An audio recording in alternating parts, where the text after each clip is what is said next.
Good, thank you. Good morning. Good morning. Good morning, Robert. Welcome to UD Spiritual Center, Pflugerville. We've been talking in the last couple of weeks, actually about the Lord's Prayer from the Sermon on the Mount, which is in Matthew 6. And frankly, I've been reading Matthew 6 over and over and over again. So I've decided to stay in there and talk about prayer.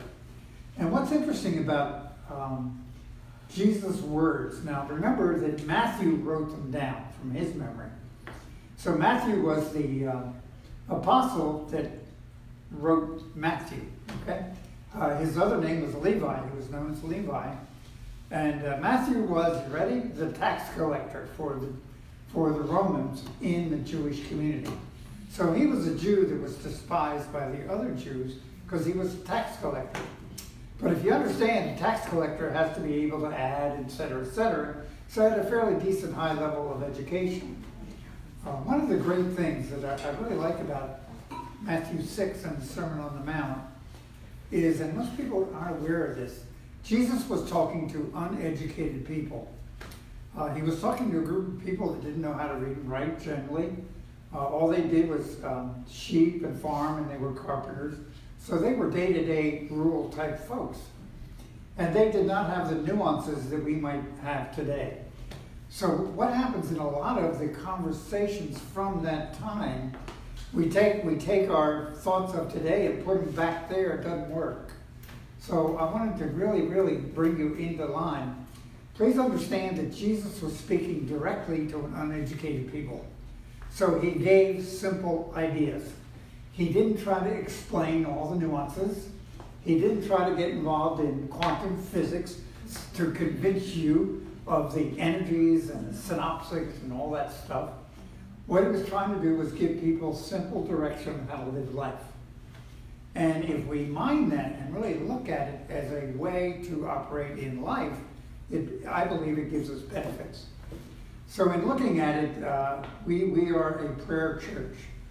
For those of you that are relatively new, we are what we consider on the spiritual path, and we are here to connect with Spirit and to become one with the Father, which was the goal of Jesus' teaching.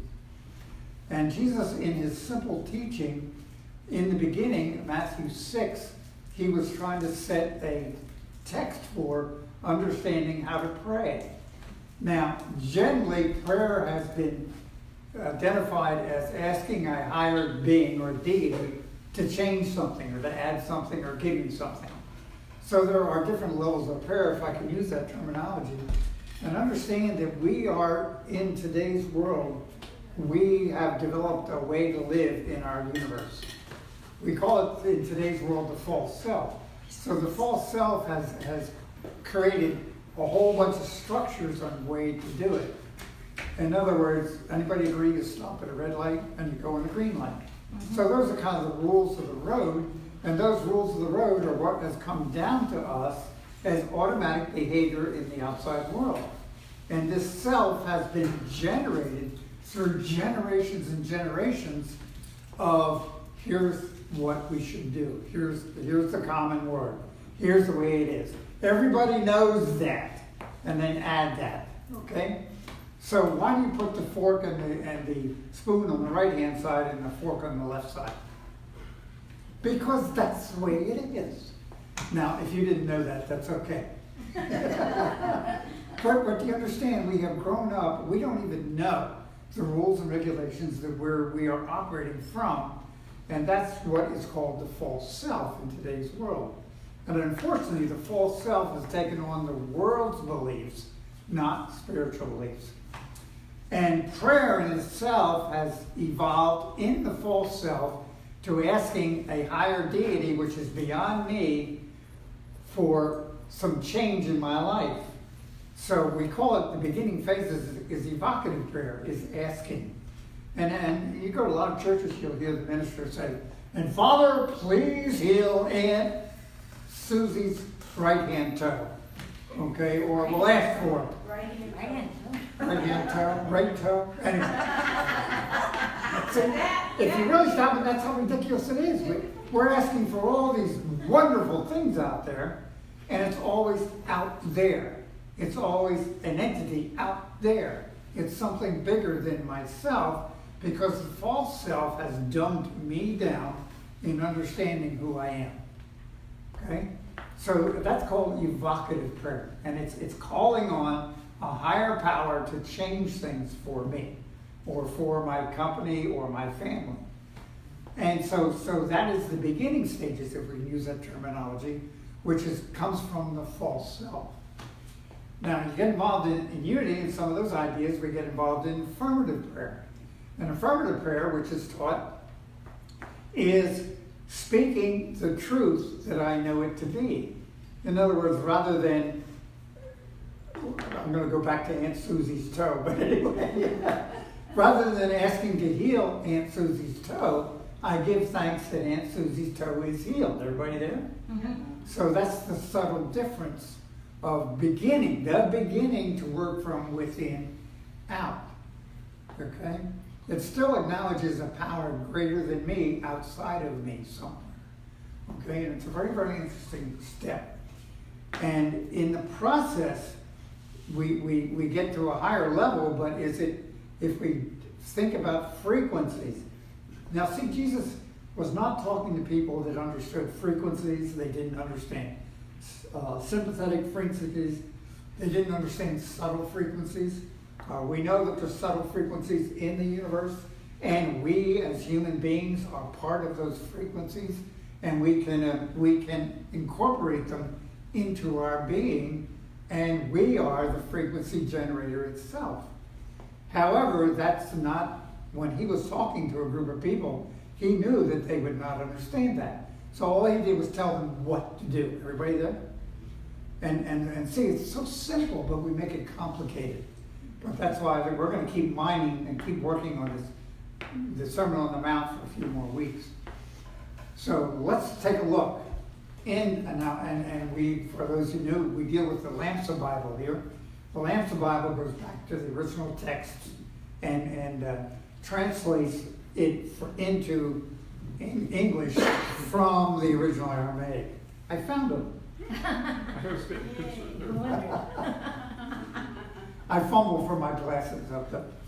So, reading from Matthew 6, okay, and I'm going to start kind of like toward the beginning of it. And in verse, let's see, we talk about prayer, and that's what I'm going to work on. But for you, when you pray, enter into your inner chamber and lock your door. Now, remember, he's speaking to people that only think in stories. In other words, they don't read, they don't write. He's trying to get to the most fundamental level of understanding. So he is saying, when you pray, go into your secret chamber. Where's the secret chamber? The only thing you can hide from the world itself is your inner self. Deep, deep, deep within you. Okay? And then it says, lock the door. Okay, now stop and think about it. Go inside to that secret place that you're the only person there and lock the door. Why would you lock the door? To not allow anything from outside to interrupt you in that period of time. So his suggestion, you ready, is go to that secret place within you, stop any kind of input, whatever, and go into silence. Now here's the master of our universe teaching us how to contact the essence of who we are. And it's very clear, he's saying, go into the secret place within you. When I abbreviate, ready? Shut up, sit down, and close your eyes. Yeah. But yet, we are trained to pray. And it says to here, don't, as a matter of fact, let's read it. And when you pray, do not repeat your words like the pagans. Okay? So don't pray, don't yakety yak, yak, yak, don't do that. It says, and for they think because of much talking, they will be heard. Well, who's there to hear that? Other people. See, it's the false self-beliefs that if I convince others, they'll give me what I want, which is the ultimate victim mentality. So we are not victims. You're a child of God, expressing God, and within you is God. Okay, so who are we talking to? we're intermingling with each other, and relationship is important. But Jesus, our master teacher, is saying, go within, into that secret place and lock the doors. Push people out. So stop thinking. Has anybody ever tried to stop thinking? Mm-hmm. Not easy. Okay, and those of you that practice the silence know that it takes time. It takes years to develop a point where you have just a little bit of control. But the idea is not necessarily trying to control. The idea is to go inside and be in silence. Now, it does say, but for you, when you enter in your inner chamber, lock your door and pray to your Father who is in secret. So the Father, or the kingdom of heaven, or that place where you are God, is within you, within the inner chamber. So when you go silent and lock out the rest of the world, you are then in communion. Okay? So the word prayer is a very interesting word. A lot of people interpret it as asking God for something, but in a way, in the original Aramaic, it's more like setting a trap. So we set a trap for God by going into the silence and being one with the Father. So if you stop and look about the levels of prayer in the beginning, evocative prayer, because the only type of prayer I know is to ask God verbally, okay, like I've been trained to do. Matter of fact, I can remember in Sunday school praying. Anybody remember those Sunday schools? Not a unity Sunday school, but the idea is we've trained that God is out there somewhere. Okay, and here it's saying, enter your inner chamber and lock your door and pray to your Father who is in secret within you. Okay, now this is a big step. Because in my experience, the biggest problem I have is convincing myself that I am an expression of God. And I'm willing to bet a lot of you feel that way too. Because, and in counseling a lot of times, I'll have people say, well, we've been trained, you're dirt, you're a sinner. And the truth is, you're a child of God. And that's the message. The message is the kingdom of heaven is within, and we have access to the kingdom. So let's go on, okay? And when you pray, do not repeat your words like the pagans, for they think because of much talking they will be heard. Do not be like that, for your Father knows what you need. I'll say that again. The Father knows what you need. So here's the idea. We have been trained that we have to ask a divinity for things. And I'm generalizing. But it is saying, Jesus is saying, the Father, the kingdom, God knows what you need.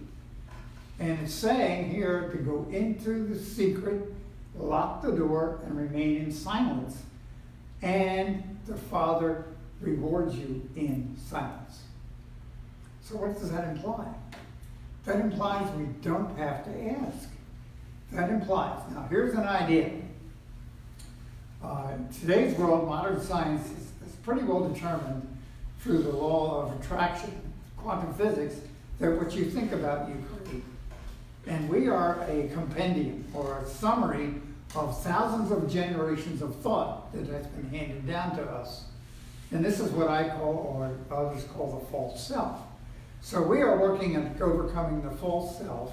And the false self is that part of us that lives in the world and has figured out a strategy how to get along.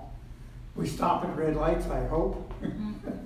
But you understand that we have a pattern of life built in from childhood. And we act on that pattern of life. So the question becomes, in creation, when we were created, the pattern was perfect. God, in Genesis 1, I think 37 says, and God saw what he created was perfect and it was good. So at a root, way, way back in your consciousness is a root, a seed of perfection. We call it the Garden of Eden, if you choose that. So there is a Garden of Eden program within each one of us that is there waiting for us to tap it. How do we tap it? What did it say? Pray in secret. So and we're working on that. You know, this is a conversation in progress, everybody there. Because where are we going? What are we doing? How do we get to where we want to go, which is returning to the Father? because the parable of the prodigal son returning to the father was Jesus' major message, returning to the Father, which is who you are. So each one of us has that program of perfection within you. Okay? So how do we get there? And it says, and I'll keep saying this, okay? So do not like them, for your Father knows what you need before you ask Him. So the truth is, within us is a program for that perfection. And I believe that subtle energies are reprogrammed when we go into silence. If you're familiar with computers, would you agree when you program a computer, you better put only one program in? Because if you do, you get cross programs, you get loops and all kinds of problems in computers. So within you is the original computer code for the Garden of Eden existence. So how do we get back and resonate with that frequency? The kingdom of heaven is within, and when you pray, enter your inner chamber, lock the door, and pray to your Father, who is in secret, and your Father who sees in secret will reward you openly. So things start happening spontaneously. Now this is a big step because we have been trained over and over. If you do this, if you be good, and all those kind of things. And that's part of it. There is a code that Jesus is saying, love your neighbor as yourself. There's all these different codes. But the base code is the kingdom of heaven is within.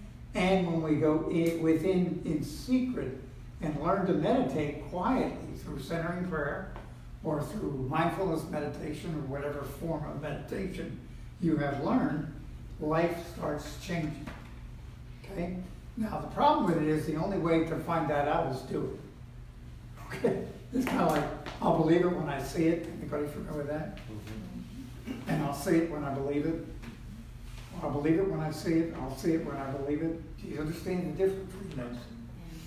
Okay, so we have to do the work in order to become the child of God that we are. Because I keep finding myself. I admit I get hooked on TV. Yes? Yeah. Anybody had a political discussion lately? Yes. I mean, you can get all wrapped up in this stuff. And we get hooked on the world so quickly.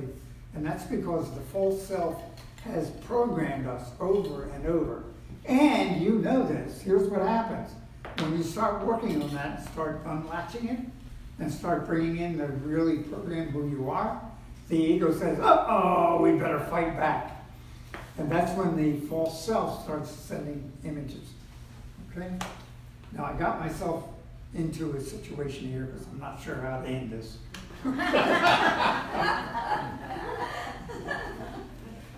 But it's, as you can tell, I've been working on this, working on it.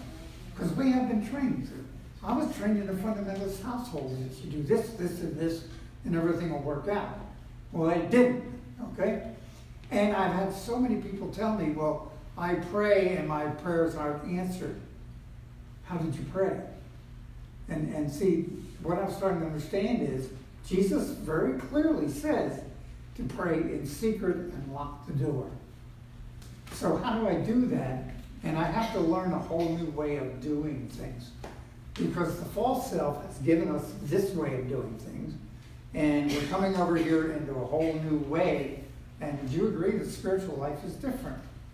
Well, what's interesting is, it's like I was talking 3 weeks ago about the speed of sound. And when an airplane passes the speed of sound, the way it controls changes automatically at the speed of sound. All of a sudden, the controls change. And it's the same type of thing I'm starting to realize, that there are rules for the world which are part of the false self, and we can work on that false self through spiritual rules in the world. But once we reach a point of understanding and start working in the silence, the rules change. And now we can let go and let God. Everybody there? You see, the nuance to the words to let go and let God, they are so powerful. I am terrified to let go. Anybody agree with that? I mean, I'm being honest with you. Because that means I have to, does that mean I have to drive carefully? Or can I let the steering wheel go, okay? But you understand that idea that Jesus was sharing with us, and remember, he is sharing simple ideas. So for this week, here's the idea. You ready? Go to the inside, the secret part of you, lock the door, and just be in the silence. You don't have to ask anything. You don't have to do anything. You don't have to think anything. You just have to be in the presence of our power of we call God. So I plan on doing that, and it's called a daily walk with God. And it's whatever you choose to do, because each of us has our own way to approach that. But the idea is secret, quiet, and I have a request. Why don't we take God in as our secret partner this week for success in life? And maybe some things will happen. Maybe we'll build that church down the road. Absolutely. So we are told we are unlimited, and the songs we sing are unlimited, and yet we still live in a limited world because the false self has taken over. So I'm asking, let's get back to the divine self, and it's going to take some time to do that. I love you. I've reached an end. I'm just going to say thank you. I love you. Bye. Thank you, Robert.